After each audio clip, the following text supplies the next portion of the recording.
Euh, Bonjour, chers téléspectateurs. Bonjour à Monsieur Ahmed Aliou Sow. Et merci de l'opportunité qui m'est donnée aujourd'hui de parler d'un sujet qui me tient à cœur, à savoir euh, l'éco-responsabilité. Mais avant tout, permettez-moi de me présenter. Je m'appelle Bassirou Faye, je suis juriste de formation. Parallèlement aussi, je suis un acteur de développement et un fervent ami de la nature. Aujourd'hui, donc, nous avons l'opportunité de discuter avec les Sénégalaises et Sénégalais sur le principe d'éco-responsabilité. Permettez-moi donc, avant toute chose, de définir l'éco-citoyenneté et l'éco-responsabilité. Ça suppose tout simplement, de manière simple et terre à terre, que la définition traditionnelle de la citoyenneté est très bien, mais la force des choses et l'évolution du monde fait qu'à cette définition, l'urgence est de mettre une dose d'écologie. Donc, quand on prend la citoyenneté dans sa définition traditionnelle, à cette définition-là, on greffe le principe d'éco-responsabilité. Ça signifie tout simplement qu'un citoyen, au sens 2.0 du terme, est celui-là qui accepte son appartenance au Sénégal, par exemple. Je suis sénégalais, mais parallèlement à cette acceptation-là, c'est de prendre la responsabilité de dire que le développement de mon pays est aussi mon affaire. Donc, c'est ce citoyen qui décide de ne plus être un simple spectateur dans cette course effrénée vers le développement du pays, mais de prendre la décision d'être un acteur plein dans cette lutte qui vise tout simplement à construire le Sénégal de nos rêves. Mais concrètement, qu'est-ce que ça signifie? Concrètement donc, l'éco-responsabilité suppose que si on prend l'exemple de la lutte contre l'insalubrité, nous voyons que du matin au soir et même tard dans la nuit, nous voyons des équipes, par exemple, de l'UCG, qui font tout, qui se donnent corps et âme pour que nos rues vraiment soient propres. Mais malgré ces efforts, nous notons toujours au lendemain qu'il y a énormément de déchets dans nos rues. Pourquoi ça ne marche pas? Ça ne marche pas tout simplement parce qu'on considère que nettoyer nos villes est une mission qui est confiée à l'UCG. Je dis que non. L'UCG, c'est une structure tout simplement qui a été créée dans ce sens.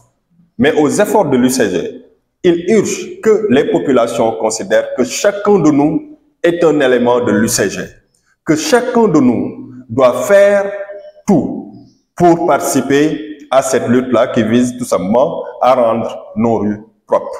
Je prends l'exemple de cette personne-là qui est dans un bus Tata. Après avoir croqué son gerte-tchaf, choisit de jeter par la fenêtre les résidus et les déchets.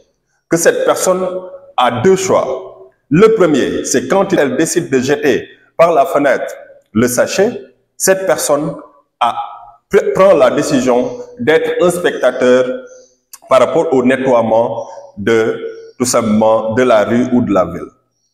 L'autre choix qu'elle avait, cette même personne, c'est d'adopter un comportement éco-responsable qui voudrait dire quoi? Qui voudrait dire que les équipes de l'UCG sont dans la rue pour nettoyer. Même si je suis dans un bus Tata, je peux participer aux efforts de nettoiement de nos rues. En quoi faisant? En prenant ce sachet-là, en le mettant dans ma poche et à accepter que la plage du décès, c'est la poubelle. Donc, je garde le sachet dans ma poche à ma descente de la voiture, soit je le mets dans les poubelles publiques ou tout simplement je choisis d'aller jusqu'à la maison pour mettre ce sachet-là dans la poubelle de mon domicile. Ça, c'est adopter un principe éco-responsable. Ça, c'est faire preuve d'un comportement tout simplement éco-responsable. Et rien qu'avec ce geste-là, naît au travers de cette personne-là ce qu'on appelle aujourd'hui l'éco-responsabilité. Ça ne suppose pas qu'on soit un fonctionnaire du domaine, qu'on soit un professionnel du domaine, mais même le Sénégalais lambda peut participer tout simplement aux efforts qui visent à développer le Sénégal en adoptant des comportements éco-responsables. La place du sachet, donc, c'est dans la poubelle. Quand je vois de l'eau qui coule d'un robinet, même si le robinet ne m'appartient pas, je ne dois pas accepter qu'une goutte d'eau quitte le robinet, tombe et part dans le sol sans être utilisée. C'est ça donc, adopter un principe éco-responsable, et c'est un appel que nous lançons à tous les Sénégalais, tout simplement. C'est une urgence qui nous incombe aujourd'hui. Le Sénégal que nous voulons laisser à nos enfants dépend des enfants que nous voulons laisser au Sénégal. Donc, la meilleure des formations, la meilleure des éducations est celle-là qui, tout simplement, inculque aux enfants les principes d'écologie, d'éco-responsabilité et à la longue d'éco-citoyenneté qui feront que nous puissions avoir cette population-là qui sera consciente qu'elle n'est pas spectatrice, mais qu'elle est actrice.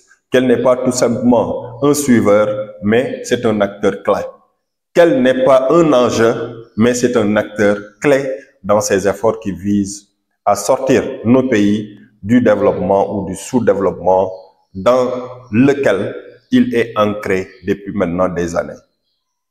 Chers amis, c'est le message que nous voulions tout simplement vous partager de manière très cordiale et humble pour que chacun de nous fasse l'effort quand même de considérer que le développement du pays est une affaire de tous, car tout le monde compte. Merci beaucoup et à la prochaine.